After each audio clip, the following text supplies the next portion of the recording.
Top appears to be pretty damaged, so what we're going to do is we're going to put some magic powder on it and then send it back to Dell for a service. Let's see, it's a Latitude E6510.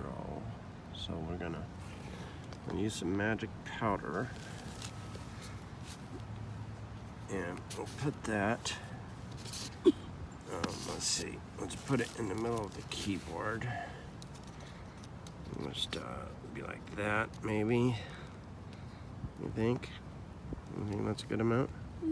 Probably. Yeah, probably fine. Okay. And then,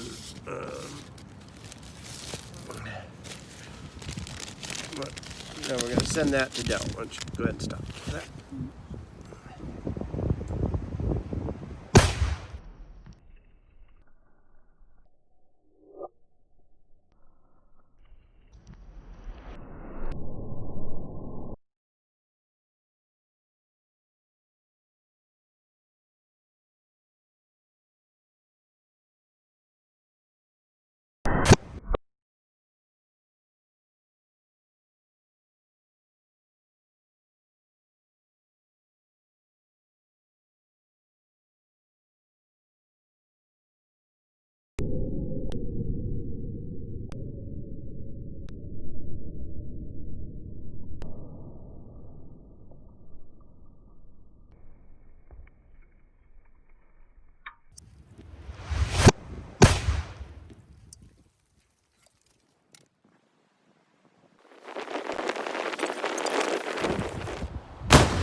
Appears that the laptop has magically disappeared and gone off to Dell for service. So we probably expect that back in about 2 to 3 weeks. Yeah? Yeah. It'll probably take about 2 to 3 weeks for it to land.